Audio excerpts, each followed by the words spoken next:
Hey, this is Gina Grad. Hi, this is Teresa Strasser. Hi, everyone. This is Mike Errico. Hey there. This is Casey Cavalier. I'm Rocky Rose. And you are listening to The Jay Franze Show. Lucky you.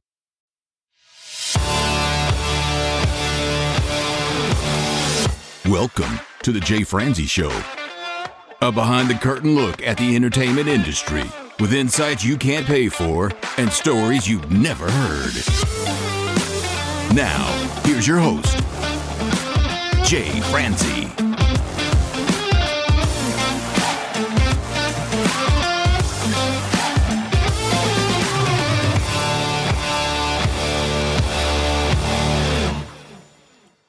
Well, hello and welcome to the show.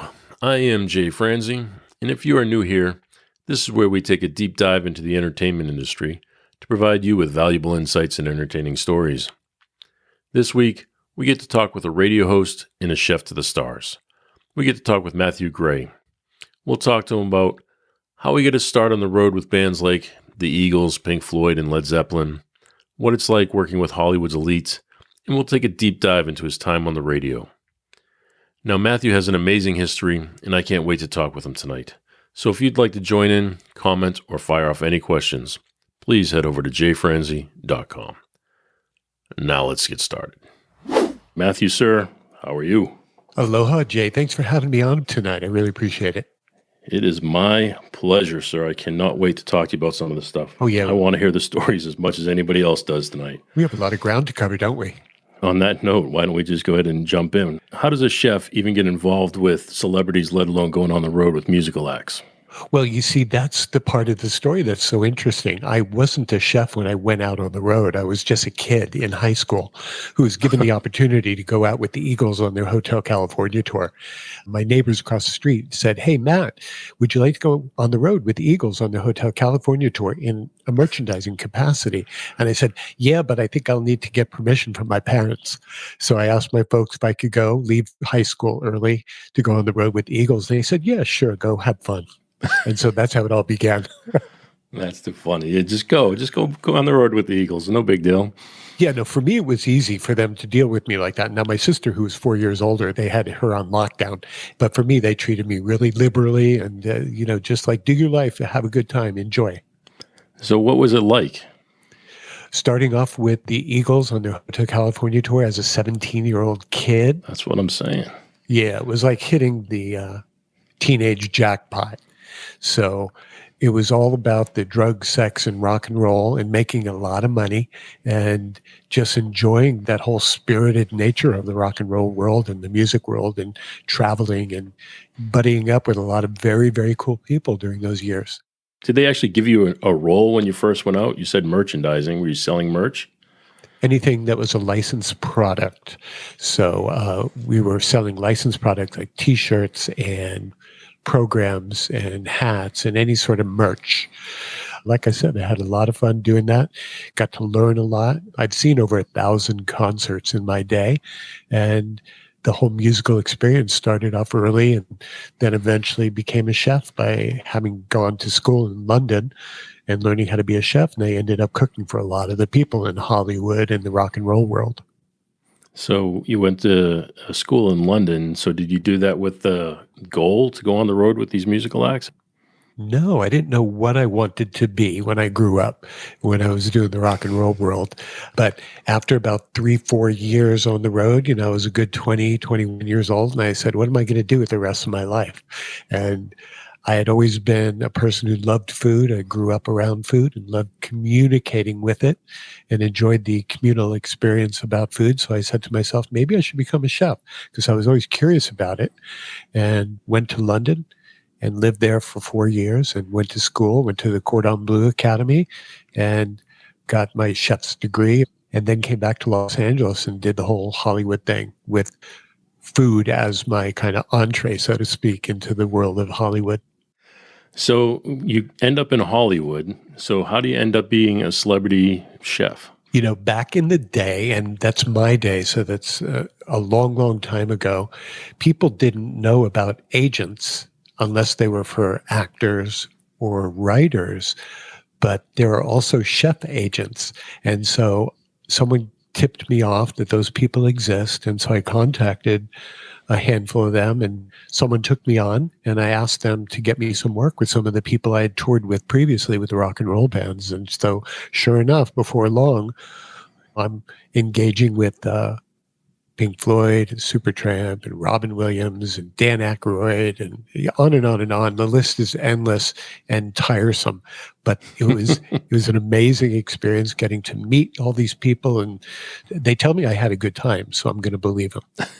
So you mentioned a handful of artists in there, but I want to talk about one specifically. Can you tell me what it was like working with Led Zeppelin? Of course, they are so deeply ensconced in my heart and soul. I think they're the greatest of all time. So I would have loved to have had the opportunity to cook for them, but I was just at that point doing merchandising and going out on the tours with them. So what was that like? You know, when you're in it, once you get past the shakes and the butterflies, you're having to do your job each and every day. So you don't recognize that history is being made all around you. And that's kind of where I was at. I was sort of like a deer in the headlights at that time. Do you have any memorable moments from that? Not from the Zeppelin tours, outside of being surrounded by Led Zeppelin and Blue Oyster Cult. All at one time, we're working their tours all together. So I saw a lot of loud rock and roll in a very short period of time. And I still have most of my brain cells, and I have most of my hearing left. So I was just going to ask you if you could still hear. There you go. Yeah. So what about your time with Pink Floyd? Well, they were another amazing and colorful and creative group, highly political creatures, and a lot of varied tastes. And so, you know, my time with them was interesting because as a young kid, working with them on a merchandising level was one thing. They didn't know who I was, but then getting to engage with them and bringing food into the auditoriums or the hotels and using the hotel kitchens and things like that and being able to serve them and take care of them through food and the comfort that that brings was a pretty colorful and fun experience for me too. Now, I've been on the road a few times, and when I have, the food is typically brought in buffet style. You don't typically have a chef. So did they do that all the time? They definitely had the arena food. And when they had me, they had a little bit of extra special stuff. So sometimes in the middle of the night, if someone wanted Flaming Cherries Jubilee at 3 a.m, I'd be the guy they'd call. And during the sound checks, if they wanted something special, spread set up, that would be me. There was always arena food around, but the special food was mine. So talk about that for a minute. I mean, I've seen the arena food, and a lot of times it's very good. I mean, they've got steak and anything that people request. Mm-hmm. But when you're cooking specifically for somebody, or you're getting these calls in the middle of the night, how often does it happen, and what type of food are they looking for? Everyone has different tastes. And so my education was French classical, but my experience is all over the map because it always depended on the client, your customer, or friend. So whatever you want to eat was what you would get. And that's what I would make. And that's what I would become a specialist in. I'd go to this place called the library that people used to go to get information. This was long before the days of Google and cell phones and so on. So I had to learn on the fly, but I had to go to places to get the information to do so. That's awesome. Yeah. It's funny. I laugh only because I am not a reader. I've never been very good at reading. Reading is a challenge. I have to do it very slow to comprehend anything. But what I typically have is my phone or my computer read everything to me. Oh, it's so much better, and I can get through things so much faster. Special outreach for challenged readers. I'm telling you, the phone, I won't say her name right now, but she's a lifesaver for me. Oh, right. If you said her name, then she might go off on you. She wakes up, yes. Right. She's like my wife right now. She's sleeping. Oh, let's get her on the phone right now. Please do. See if you can get her to watch the show. I can't. Oh, my gosh. Yeah, but she has an excuse. We have a 1-year-old, so it's okay. Do you really? So let me ask you a question. If you have a 1-year-old and you're a gentleman of a certain age, what's it like? It is so hard, sir. I am old, and I should be having grandkids at this point, but no. I have a 13-year-old, an 8-year-old, and a 1-year-old. And they were all planned. My wife wanted them all. We got married. She said she wanted one kid. I said I didn't want any, so we settled on 3. But the 1-year-old is a handful right now. I won't lie. They're all girls, and she is definitely active. Wow. What are their names? Sarabella, Luciana, and Valentina. Oh, so we're Italian. We got the world of Italian names, and we Nice. call them Bella, Lucy, and Valen. Oh, that's fantastic. Well, good for you for being able to have that kind of energy. Do you take supplements? No, sir, I don't. I should start doing something to wind me up. But no, I'm old and I'm beat, and I have to really plan my days to continue to keep up with them. So a lot of espresso for Jay. Yeah, honestly, I have no caffeine in my life. No caffeine. None. What? None. I think I'm on the wrong show. I know I should. I'm trying to do my best, sir. Uh-huh. I'm old, so I got to try to stick around for my kids as long as I can. Right. So I really want to know, what's the wildest thing somebody's called you up in the middle of the night looking for? The Flaming Cherries Jubilee was a reality experience. So that was real. That was real. Okay. And so I had a little propane burner and all the pots and pans and ingredients necessary, along with the refrigerator in the hotel rooms whenever I traveled. And if someone called me in the middle of the night for something special, I would go to their room and I would take care of them. So did you travel with your own road case just like the band did? Oh, yeah, sure. What's a chef without his knife? What's a chef without his spoon? And I carry this because this reminds me that I don't want to miss one drop of life. And so I always carry a spoon with me.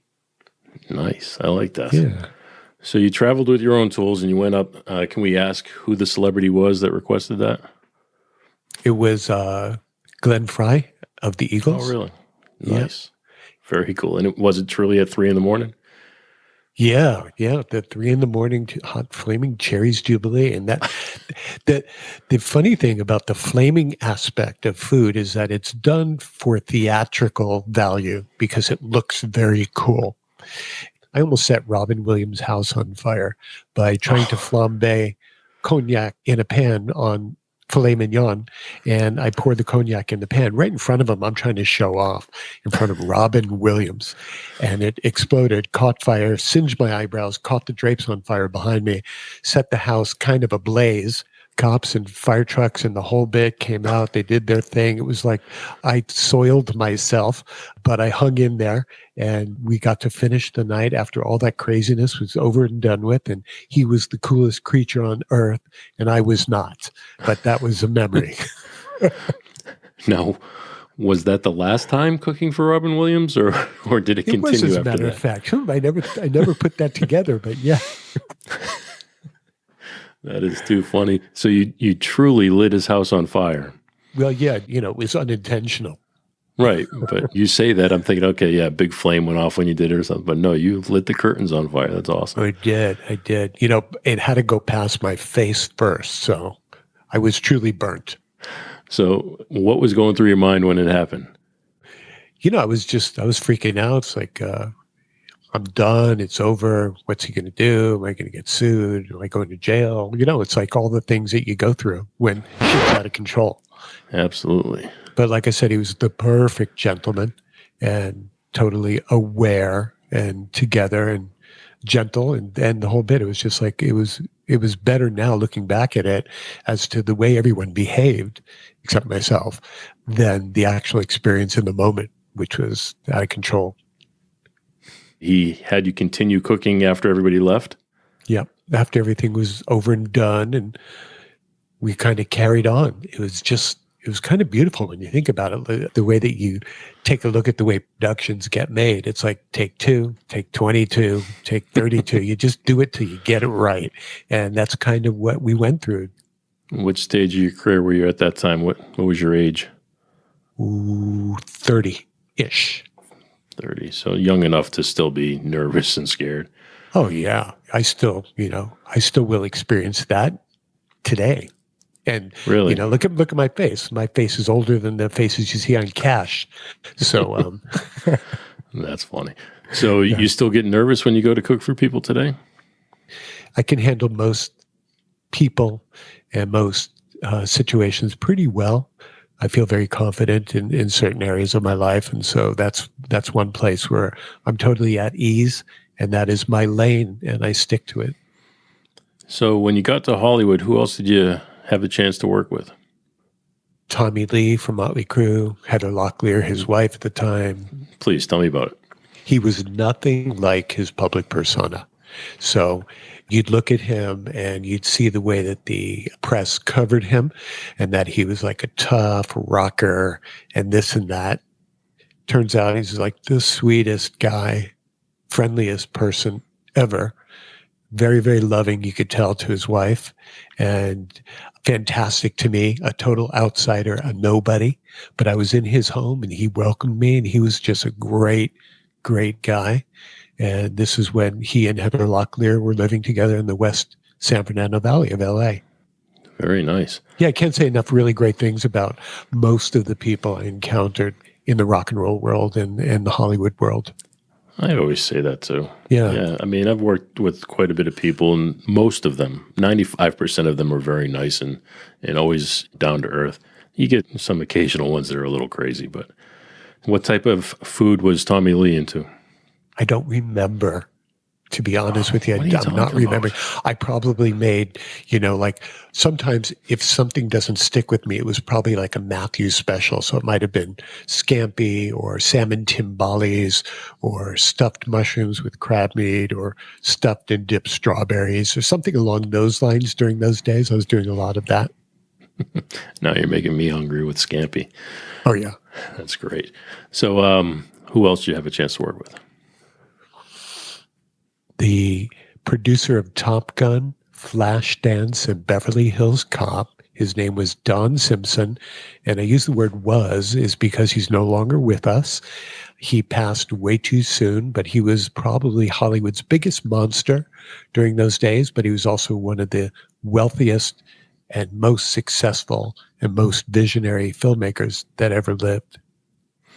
Monster in career or monster in personality?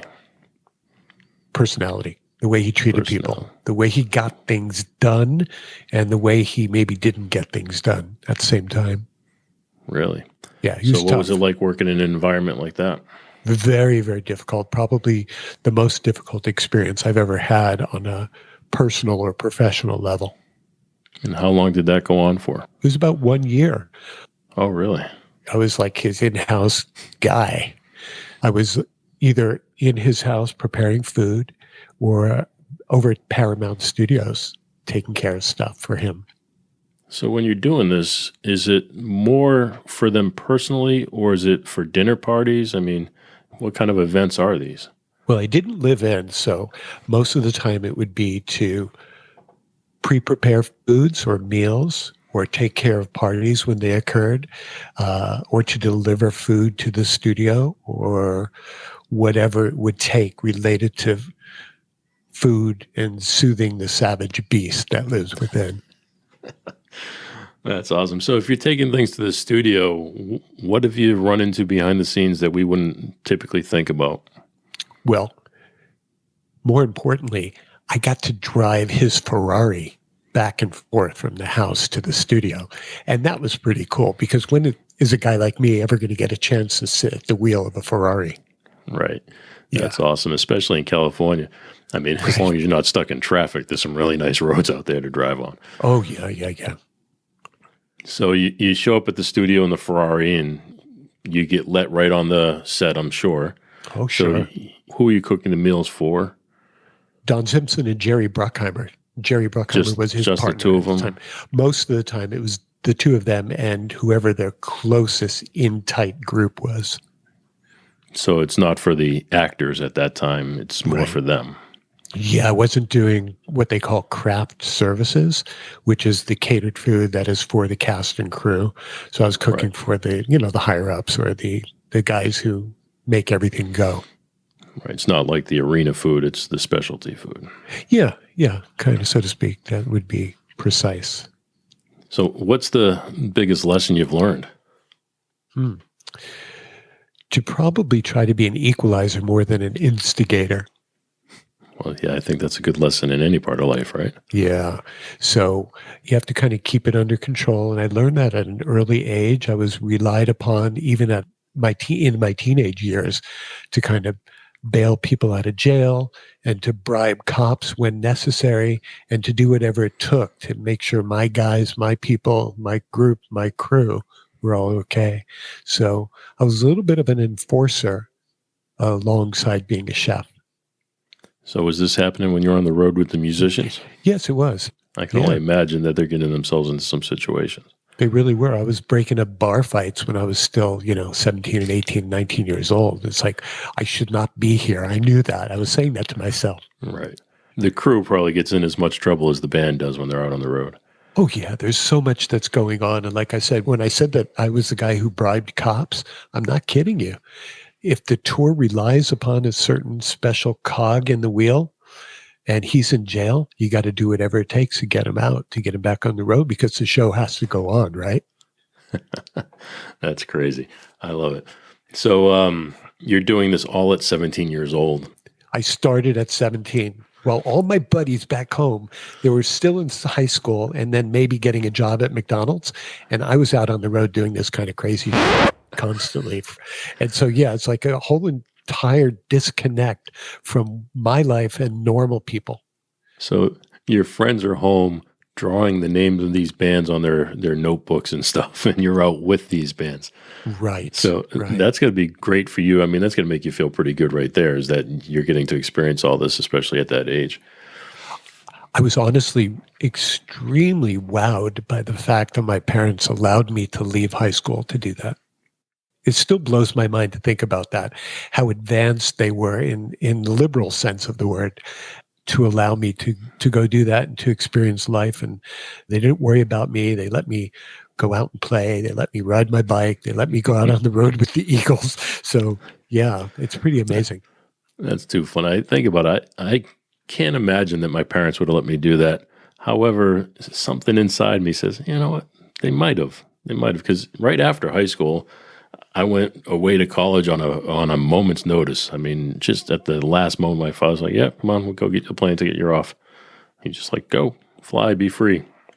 Wow. So I can imagine there might have been something like that, but I don't know if he would let me go on the road with Led Zeppelin or any of those people. Either they were very permissive or very unaware or just really cool people who thought that their son could handle it. So I'm not quite sure. I haven't sussed that out yet. Do you have any other memories that you'd like to share from the time on the road or with any of these celebrities? I did a very interesting business that connected food and massage. The name of the company was called Pamper and Dine. My girlfriend at the time was a masseuse. I was a chef. So she'd be the pamper part. I would be the dine part. We'd go into people and offer massage and fine dining in people's homes. So we did that for a while. Got us into People Magazine and National Enquirer and things like that. So there was a lot of amazing publicity, and it was only in Los Angeles kind of idea. And that hit it pretty big for a short period of time, but that was just very cool. That was around the time when, if any of you can remember, when Mike Tyson was still fighting as a boxer, and he was the biggest thing on earth. And so that's exactly that time when I was doing that. So how long did you do that for? That was about 3 years before I sold that idea off. And almost everything I've done, Jay, has been related to food, entertainment, pleasure, and taking care of people pleasing, and things like that. Very cool. Yeah. So, I mean, you did it for 3 years. Was it something that I'm sure you're passionate about cooking and everything, but was the business itself something you were passionate about? Yeah, I was one of those early creators, artists, who was able to bridge the gap between the art and the business world. So I learned at an early age that it's great to be creative, but if you would like to try to monetize your creative skills, you have to be able to bridge the gap to get over into the business world. So I learned that skill set pretty early on and been able to carry it through for the rest of my life since then. So that was a really valuable skill to learn. And that's what I help people do now. because there are a lot of just incredibly talented people who would like to be able to make a living doing what they do. So that's what I try to help people with. So you being the chef, your skill is to be a chef, and not everybody wants to do the business side of it. So when you start a business, you're doing it because you want to go for your passion, but it's good to hear that you also embrace the business side, and that's what makes it successful.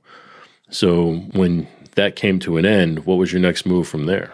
I was doing a lot of different things at that time. I was running a catering service. I was selling foods to Trader Joe's and other upscale markets. I made gourmet, sexy finger foods that went into the retail marketplace.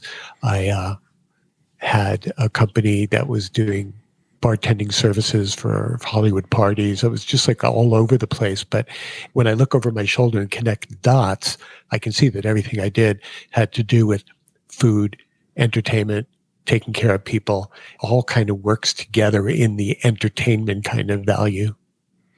So yeah, it sounds like everything's customer service based, and which is great. I mean, that's a great industry to be in, and it's very rewarding.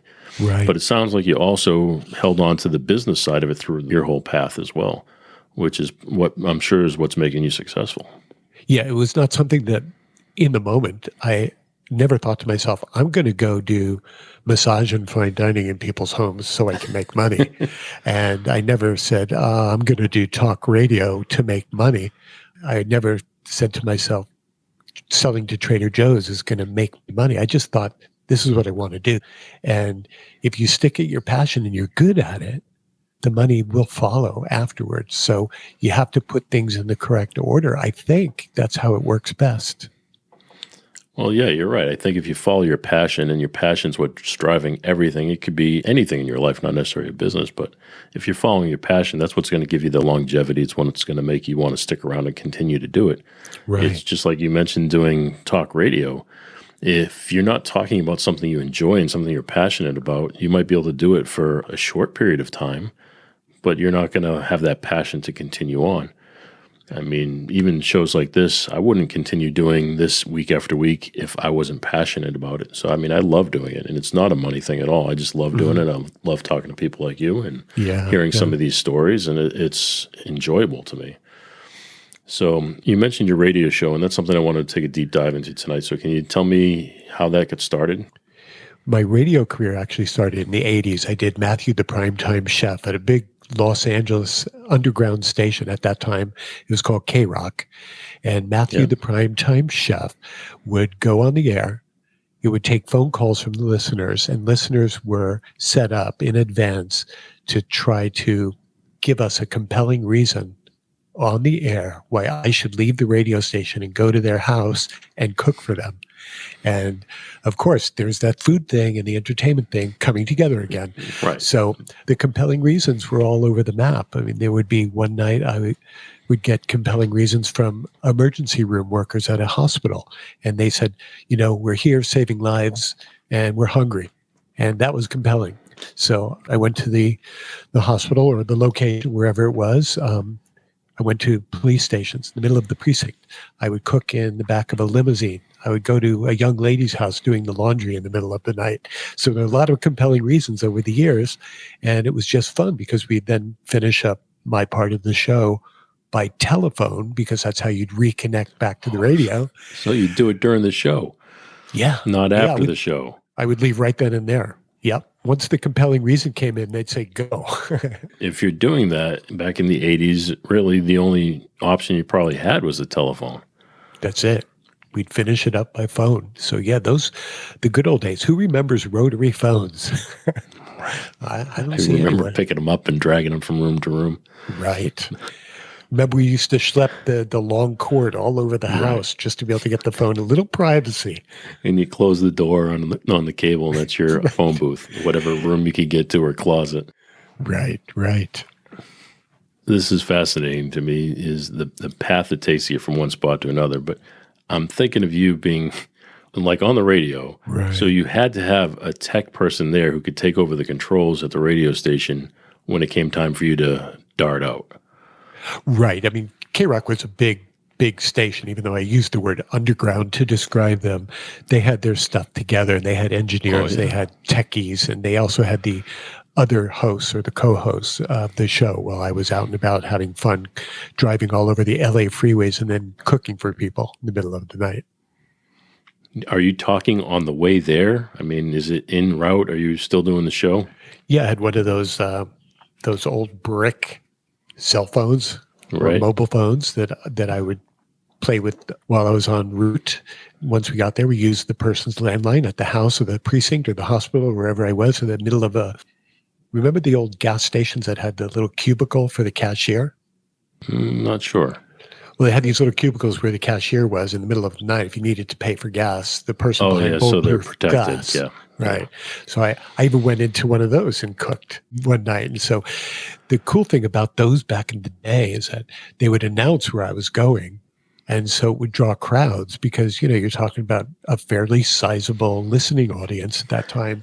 And so it would create scenes and parties would explode out of the woodwork or out of the ground. So it was At a fun hospital. time. You're going to a hospital to cook and you've got a crowd forming. Yeah. Yeah. The good old days, right? Yeah, you're right. That would never happen today. You would never be able to walk into a hospital with a crowd. Yeah, lawsuits and things people would be doing these days. Oh, everyone is so litigious. It's sad for sure. So what was the most wild one of those you did? Definitely the emergency room and the police precinct, because, those people, they're working hard.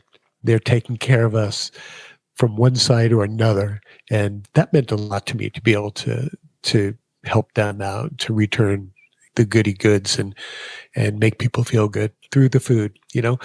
That's what separates everybody. The good guys and the bad guys. The thing that kind of joins us all together is the wonderful food and the flavor. They all eat. They all eat. And everything that you love to eat is your favorite food. And no one can tell you it's not. And it's the best food you ever tasted. No one can tell you it isn't. So whatever you like is the right thing for you to eat. Steak and raviolis. There you go. My two favorite foods. Bada boom. I love ravioli.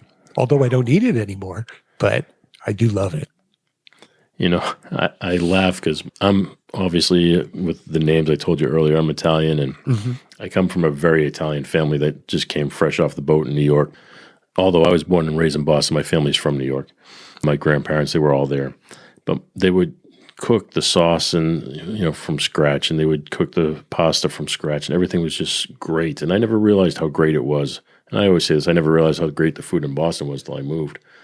But my wife is an amazing cook, but she's from the South, so everything she cooks is that old comfort food, and the big meatloafs and the things like that, and it's great. But she just cannot seem to land on my mother's sauce. So we don't have the raviolis the way I would like them typically. But my wife has found another way. She makes them with olive oil and feta cheese and stuff, which is also fantastic. Ooh, that sounds good. Can I pass along a little tip that maybe you can kind of put on a note to give to your wife? We'll have you call her afterwards too. Yeah, I would have her or invite her to brown a little bit of tomato paste before making the sauce. And then it would become so much more rich and deep and sweet and yummy. And I think that's what you might be missing from your mama's sauce. Or you know what? Bring in a third party. I will be the arbitrator, negotiator, and helpful chef guy. I'm telling you, she's an amazing cook. I mean, amazing with everything, but the sauce, she has not hit it yet. So we'll get there. How long you been married? 13 years married, maybe, and 16 years together. Give her a couple more years on the sauce. Yeah, we'll see. We're old. She should have it down by now. We don't want to say that because she might be listening for the first time. Babe, if you're listening, drop a comment. But anyway, so I want to move on here before I run out of time and lose the opportunity to ask you some of these questions. You bet. Your book. Can you tell me about your book? I wrote the book called The Ultimate Eater's Guide, Hawaii Edition, back in March of 2020 when COVID struck my business, which was Hawaii Food Drawers, a very successful company that I started in 2004. And I took it 16 years until COVID came and crushed me. Very, very sad because I got to feed, educate, and entertain people on the daily basis. And it was the most amazing 16-year block of my All life. of your favorite things come together. Yep. I was the second food tour company in the United States. And now, all these years later, there are food tours in every major city around the world. Yeah, that brings back memories. You can see I'm tearing up. But to answer your question about the book, I, was kind of dangling and not really knowing what to do, just like everyone else, feeling the anxiety and feeling the depression of COVID and all that. So I thought, how can I be helpful? What can I do? And so I sat down and I wrote the Ultimate Eater's Guide, the Hawaii edition. And that's the story of my book. So anybody who's visiting Hawaii or is interested in about our tradition, our culture, our architecture, our society, our people, you can learn about that. You can order the book. You can contact me directly if you'd like, if you have any questions, and I can help you with that. But definitely this will bring a lot of joy and it'll save you a lot of money too if you come here and you want to experience something real. I'm glad you mentioned that because I do want people to check it out. So tell me more about the book. Are you just describing the different cultures and the food, or are you actually giving recipes and tips and tricks, let's call it?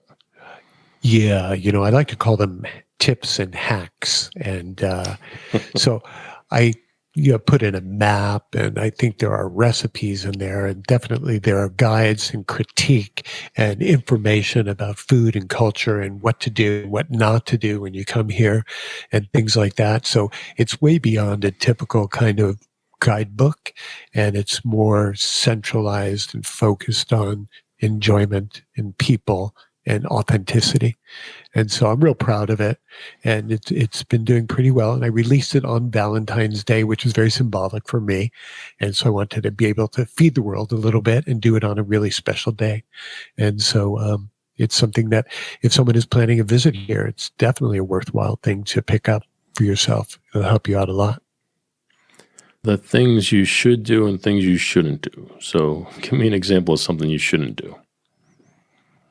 You should never go to a chain restaurant when you visit Hawaii. I'd like to say that if you go anywhere. Forget about your McDonald's. Right on, brother. So yeah, that's definitely something you want to steer clear of. But it's funny because I'd have people coming onto my food tour back when I was running that, and they'd come on to the food tour to experience the real Hawaii that I give people every day. And they'd be waving a coupon. And this one lady would say, "Where's the closest Olive Garden?" And I'd ask her to get off the van and just say, "We're not going to any chain restaurants on this thing." Not an Olive Garden. It just, people are so plugged into what's familiar and their addictions to the way that our culture and society has created this food world.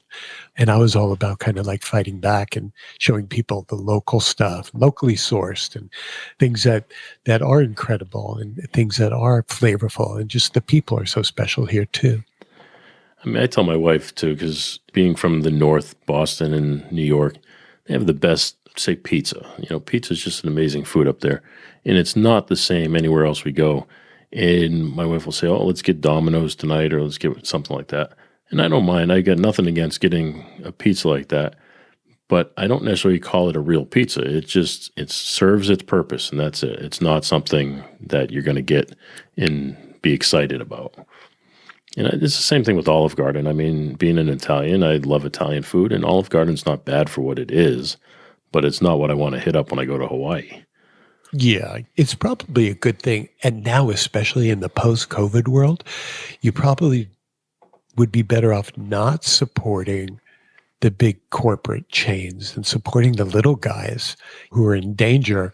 We're one pandemic away from losing more independence, and we don't want that to happen. So we want people to be able to thrive in their passion, because the corporate types, they're only thriving for the stockholders, the shareholders. Right. And so us guys, we go into business because we want to entertain, we want to feed, we want to educate, we want to share. And so it's a completely different approach. Yeah, I've talked about that before too, is that I've worked for the largest security organization in the world, and we had teams of people that would go do emergency services like police protection or fire protection. And we would do all these things, and the people on the front line would always complain about the organization and their vision or their mission, and it's not what it should be. Thinking to myself, you got to realize this is a publicly traded company. These are things that they want, but they're not necessarily things that meet their objectives. So you have to think about it from their point of view. And I don't knock them for that. That's what business is. But we got to find that happy medium when you're working for an organization like that. But you're 100% right. I'd much rather go for the local food. What's a good local food to have when you go to Hawaii? There are a lot of Hawaiian food restaurants, which is a very, very simple food, but it's also simply delicious at the same time. So you want to definitely seek out some Hawaiian restaurants. And of course, the Asian food here is amazing, beyond compare. Things along the lines of Vietnamese, Japanese is huge here. Thai, all of the Asian or Southeast Asian styles of food are really, really big here. So I would steer clear of getting Italian or French when you come to Hawaii, because you get that back home. So when you come to Hawaii, you should really try the things that you might not be able to get as easily elsewhere. Yeah, I try to steer clear of Italian food anywhere these days and just get it from family whenever possible. Right. And, a lot of people who cook, like myself, for instance, I experienced something I call diner's remorse. And that's when I go to a restaurant and I go, oh, this is really cruddy. I can make it way better at home. So it turns out, throughout my lifetime, I was also a restaurant critic for Hawaii's largest newspaper for about 5 years before I started the Hawaii food tours. And so, I was a paid critic, so I had to give my honest opinion about the food. And I would never pick on or say anything negative about the small mom and pops because it could be damaging. But when the big corporate types or the big, my stuff don't stink type places came along and said that they were the best in the world, if it was necessary and appropriate and honest, I would say my piece, and everyone would have to live with that reality. So, I never did, though, critique my friends and family. And you know why I don't critique my friends and family, Jay? Because you want to continue to have friends and family? I want to have friends and family. Exactly. Right on the nose. And so everything that you might cook for me will be the best thing I ever tasted. But if someone's cooking for me and I'm in a position of, I'm good about that. If someone's giving me something because it's out of their kitchen, out of their heart and soul, it's going to be delicious. But if it's a restaurant where money's getting paid or exchanged and people think that it's the best thing in the world, I'll let you know if it is or not. All right, sir. We do this thing here called Unsung Heroes, where we take a moment to shine light on somebody behind the scenes that does not typically get the light shined on them. Do you have anybody behind the scenes that you might want to shine a little light on? Well, even though they're getting a little bit of light shed upon them, the people who are in the writers' unions are having a difficult time right now. And I would want to be of support to them because they're getting a lot of press right now. And we all enjoy content, and content requires writers. And I think that those people enjoy success when they get the opportunities. And so I think we should support them. Now, I hope you enjoyed this conversation as much as I did. Matthew truly did have a lot to share. So please join me in giving him a big thanks for taking the time to share his stories with us. And thank you for taking the time to hang with me here. I really do appreciate it. If you enjoyed this episode, please share it with a friend. You can do that and find the links to everything mentioned over at jfranze.com/episode 18. Thanks again for listening, and I'll catch you next week. Thanks for listening to The Jay Franze Show. Make sure you visit us at jfranze.com. Follow, connect, and say hello.